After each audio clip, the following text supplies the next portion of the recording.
Hi, and welcome to the Enjoying Marriage broadcast with your host, Susan. In today's video, I want to talk about a very important topic that's really close to heart. I used to struggle with this in particular, and not until the end of last year did I realize that I was putting myself in a position that was very detrimental to my own well-being. In my Bible study, in my own personal time with the Lord, He revealed to me that there was a particular area of my life that I wasn't guarding very well. And until I learned the tools and strategy to really start working through this, I wasn't getting the breakthrough that I needed. Well, if you are like me and you struggle with people pleasing, this video is for you. I want to talk about 5 practical steps that you can start today in using and implementing to stop this habit. When you stop people pleasing, you find out that you're a lot happier because you own your own time. You dictate how certain things happen on your own terms and conditions. It's such a nice way to weed out the people that are not actually meant to be in your life anymore. Because when you start to implement these, strategies, they're going to be people that are going to be reactive. They're going to be people that are not going to be happy with it. But if you are putting in strategies to help you develop yourself and improve your life and your well-being, surely people that love you truly should be for it. So if they're not really for it, then you have to ask yourself this very simple question.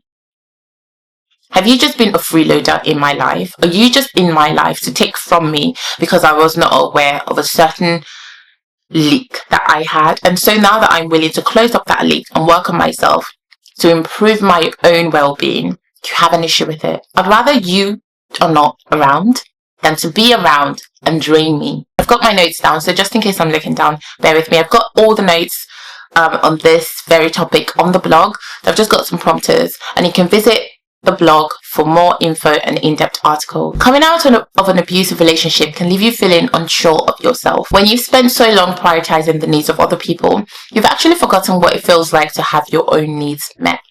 And this is a fact. And you have prioritized the needs of other people, often out of fear. And so this can also be a very difficult habit to break because you're now used to this way of working that's actually born out of a dysfunctional way of working. I say that if someone truly loves you and has your best interests at heart, they would consider how when you're always saying yes to everything that they want, how that could be negatively affecting you. Because when you're always saying yes to something else that someone else wants, it means time out of your own time. It means financial depletion out of your own resources if you have not planned for that ahead of time. It could be that you're also spending a lot of time to help them psychologically, spiritually, or mentally. That's draining you. And if you're not having the right support or community around you to replenish you, or you're not spending enough time in the Word, then it's taking its toll on you. And it could lead to burnout eventually. So God has called you to a life of truth, freedom, and confidence. And in this article, I'm going to give you 5 practical steps that can help you to live the life that God has for you. Pause before saying yes. Now, if you're just coming out of an abusive relationship, it can be really difficult to learn how to say yes, especially if you've to learn how to say no, especially if you've always been in a position where you have constantly said yes out of fear or out of wanting to avoid arguments or issues. And this is not healthy. The fear of always wanting to, upset someone might make you feel like you don't have a choice but to agree to their every demand. But that is not true. And guess what? You have a choice to say no to unreasonable requests. So what can you do? Number 1, when someone asks you about something that you know you can't physically or in any other resource aspect give them financially, or maybe give them your time, or maybe even be there for them in a way that they would like you to be there for them. It's only fair to communicate this to them as graciously and as kindly as possible. I also advise to practice deep breathing, as this can buy you a lot of time in certain scenarios and situations so that you can critically assess what the impact of this request will have on you. You can critically assess how this is going to impact your own personal time, money, finances, or any other resource that you might be limited on at the point. Now also, think about it. If you're in a position where you're always having to say yes because you're afraid of someone or you want to avoid an issue, then that's an issue in itself. Are you always saying yes because you want to avoid issues escalating, or you're afraid of how they're going to react? that's a red flag in itself. A very practical scenario is, for example, on the weekend, when a friend has asked you to come around to come and help them move something, and you already have made prior plans, and you can't be there for that person, though you really wish that you could be. One thing that you could start to practice by saying no to is, I'm sorry, I wish I could be there for you at this point, but I can't because I have made prior plans. And you can just say things like, I wish you find the help that you need at that point. Number 2, set boundaries without guilt. Now, a lot of people pleasers often have issues with setting boundaries because of fear of guilt, of rejection, of disappointing other people. So, if you're even now coming out of an abusive relationship, picture that times 10. A lot of people that are coming out of abusive relationships have struggled with setting boundaries, and that's now been escalated because their needs and their wants have been constantly ignored. So a lot of the times they don't even know what the fine line is between having their own needs met and meeting other people's needs because no boundaries were set in place at the start. However, when you have healthy boundaries, it's a sign not of selfishness, but of self-worth. So, for example, if you're struggling with practicing to say no, you can start by thinking about limiting how much time you spend with other people that are not adding value to your life, or other people that are depleting you when you know that you're always giving and you're giving more than you are receiving from this person. Limit your contact with them. However, don't justify your boundaries, but use firm and kind language to communicate this to this individual. Now, if someone has an issue with you setting boundaries and you're experiencing resistance, and trust me, you're going to have people throwing tantrums and being upset and offended because you are setting the right boundaries, the question should go back to, why are they having an issue with me setting a boundary that's going to help my own well-being overall? Now, the question also should be, is this person really for my own well-being? Or have they always been a freeloader when I knew not to set boundaries?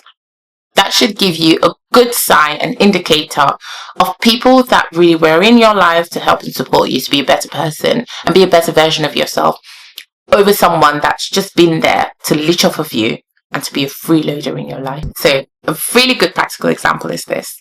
Late at night, you've set your alarm clock and you're ready to go to bed, and a call comes in. And you know that in the past, when you have picked this phone call, this person would take hours to talk and just express themselves, which is not a bad thing.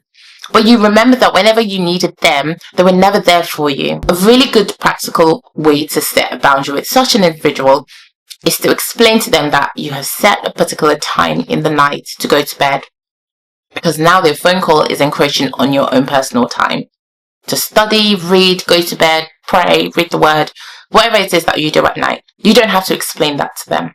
But the best situation or scenario, a solution that you could give at that point is to say, look, I'm going to call you back in the morning. Would that be fine? If that person is a mature person, they would understand that I know that I often take a lot of your time, so I would appreciate that you need the space for yourself.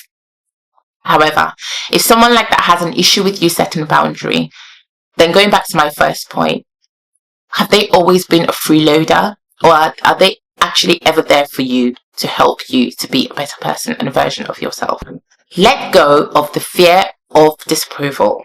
Unfortunately, a lot of people coming out of abusive relationships have dealt with the fear of rejection. So, because of that rejection where you have constantly been devalued, manipulated, minimized, and you're uncontrolled, and your own wants and needs have been minimized, you often feel that the only way to get the approval of other people is by saying yes. You want to avoid having the sense of rejection from someone else. So to get this drug or dopamine of approval from other people, most times your default has always been to say yes. Very important to remember that your worth is not based on the approval of other people, but on the approval of God. So when you start to feel guilty for saying no or for setting boundaries, I think take some time to pause and pray and ask God to remind you of your worth in Him. Also, it's very important that not everyone is going to be on board with this new version 2.0 of you. So it's very important to always remember or make it parallel, that whenever you get rejection from someone, see it as a redirection of where God wants you to be, and the redirection of the kinds of relationship and association that He wants you to be with. Lastly, keep a journal of positive affirmations and Bible scriptures to remind you of who you are and your identity in God, so that when you get those rejections, you know that those rejections are not rejections, but really they are redirections into your true purpose and identity. So, for example, there's a huge party coming up and you unfortunately have to decline an invitation to this party because you're just feeling really stressed lately. Work is not going well, your business is not going as planned, and you just need some time for rest for yourself because you've been so busy with the kids over the weekend and so many activities have happened. The typical response to such a decline from someone that does not have your well-being at heart is going to be in the way that they're going to try to guilt trip you, saying things like, you never make time for us anymore, you're always spending time by yourself, but this isn't true because last weekend you went out with them. Now, the thing to remember is, if someone really truly has your best interest at heart, they wouldn't see your decline as a rejection, but they will see your decline as an important investment in yourself to take care of your own well-being. Because if you're not even in a good position in the first place, health-wise, you probably wouldn't even have gotten that invitation anyway. True friends and people that love you will always respect your decision and stand by you. Use your voice. Number 4. Now, if you're just coming out of an abusive relationship, you have been subconsciously taught that your voice does not matter. That it is better to keep your voice quiet and silent. Well, when you are just coming out of such relationships, it's important to learn your voice again and be as loud and audacious as possible in your actions and in your behaviors in protecting your own well-being. You might even be ignored. Remember that your voice matters, and don't shut your voice up to please other people. So when you're learning new habits, it's important to learn how to articulate and express your own needs and your wants and your desires, and know what works for you and what doesn't work for you. The only way you can communicate this to another person most times is by speaking. So, for example, you're healing and you're learning your voice, you're learning your own needs and wants. Practice small. You're going to a restaurant. Learn how to use your voice again by suggesting where to go and have dinner, or perhaps what movie to see.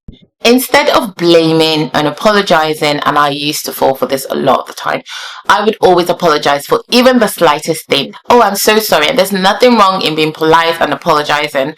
But when you do that all the time, you make the other person feel that they can take you for granted and just ride on your emotions because you're always going to be the one that apologizes. Rather, start by saying things like, I need this, or I would like this, or I feel uncomfortable when. A very practical step in learning your voice again, because you've always learned to concede to what someone else wants. I think it's very important to remember that you have a voice and your opinion matters. So whenever you or the other person asks you of something, rather than just saying, oh, yeah, sure, whatever you want, you can start off by saying, actually, I prefer this, or rather, I think we should do it this way. Start using your own opinions and voicing your own concerns and your own needs and wants, because they really do matter. Lastly, pray and seek guidance from God, because coming out of an abusive relationship and learning your own voice and learning to stop people pleasing requires not just a mental shift, but a spiritual transformation. You've likely spent years prioritizing the needs of other people. Now it's time to learn what your needs are, and you can only learn your own true needs by seeking the face of your Father in heaven. So a very practical step in every decision that you make, most times it's good to pray before making a decision and asking the Lord what He wants you to do in this particular situation. Study scriptures to reinforce your worth in Jesus Christ, and surround yourself with godly support of friends, loved ones, family and community, and also a Christian counselor that can help you learn your voice again and can help you stand firm in situations that are not palatable, and also build your self-confidence. So when you're feeling pressure to go into something or agree to something that you know is not right for you, rather than automatically saying yes, take some time, pause and pray and ask God for guidance and wisdom to know if this is the right decision for you to make. So the more you rely on God's guidance, the easier it becomes for you to honor your boundaries. So in today's video, we've spoken about 5 practical steps that you can use to stop people pleasing, practicing the art of saying no. That's very important, very, very candid. Set boundaries without feeling guilty. Let go of disappointment and start speaking up for yourself. And lastly, asking God for guidance and wisdom. Which of these ones have you been practicing so far, and which ones did you not even know about?